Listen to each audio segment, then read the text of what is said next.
Hello class 11 students. Today we are going to study some questions based on dimensions. Dimension formulas, how to calculate and how to equate the equations. The first question you can see they are given to check whether the equation is dimensionally correct or not. This equation is given half mv square equal to mgh. This is the formula for kinetic energy. This is for potential energy. From here we write the dimensions. Dimension writing, this half will not come. Mass and velocity, mass का dimension m लेंगे, velocity का होता है metre per second, so L T minus one, और यहाँ पे power 2 दिया है तो 2 विल गेट पावर में जाएगा. Here also M G H, M is the mass, G is the acceleration, that is metre per second square, तो dimension उसके हो जाएंगे L T minus 2 metre per second square, and h मतलब height मतलब length, तो it will be l. तो इसका total dimension हो जाएगा एम एल 2 पावर में आ जाएगा तो एम एल 2 टी माइनस 2. इसका टोटल हो जाएगा एम एल, ये एल और ऐड हो जाएगा तो 1 + 1 2 and T minus 2. So this both the dimensions are correct, so this equation is dimensionally correct. Dimensionally it is correct, but this equation is equated, values are not same. In values it is not equal, but in concept energy is equal to energy, but it is kinetic energy, it is potential energy, but this equation is dimensionally correct. So this is the limitation of dimensional analysis, that formula is not same but dimensions can be equal. Similarly, next question is, here first I told you how to calculate the dimensions of energy. Energy की unit होती है joule.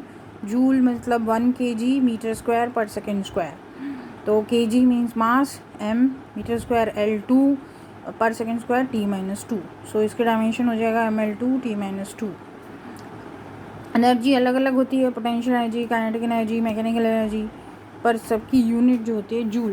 तो उसका formula आएगा half M V square. किसी भी kinetic energy के फॉर्मूले से डायमेंशन निकालेंगे, एनर्जी के फॉर्मूले से, तो सेम डायमेंशंस आएंगे. Next in this one more question is there, they asked given kinetic energies different formulas and they are asking check whether all the formulas are correct dimensionally. Dimensionally तो हम यहाँ first वाला देखेंगे M square V cube.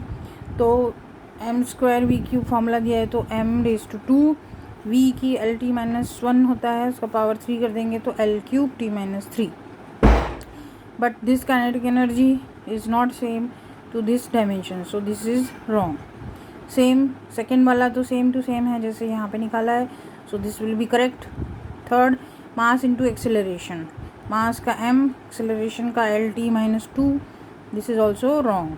This M V square, M V square means again M V square, but this 3/16, this is 1/2, M L 2 T minus 2. तो dimensionally it is same, but by correct value of constant is not correct. So this is the disadvantage of dimensionally finding any values, that they are not giving the exact formula.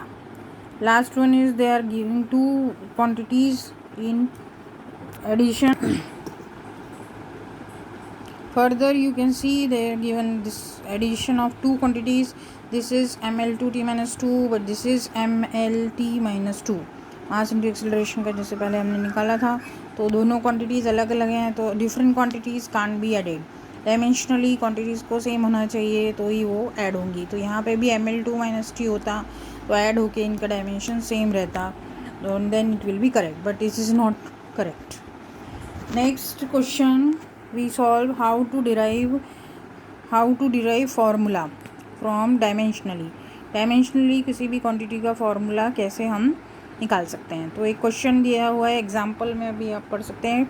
2.17 example given in the text book, that time period of simple pendulum is proportional to length, acceleration due to gravity and mass of the pendulum.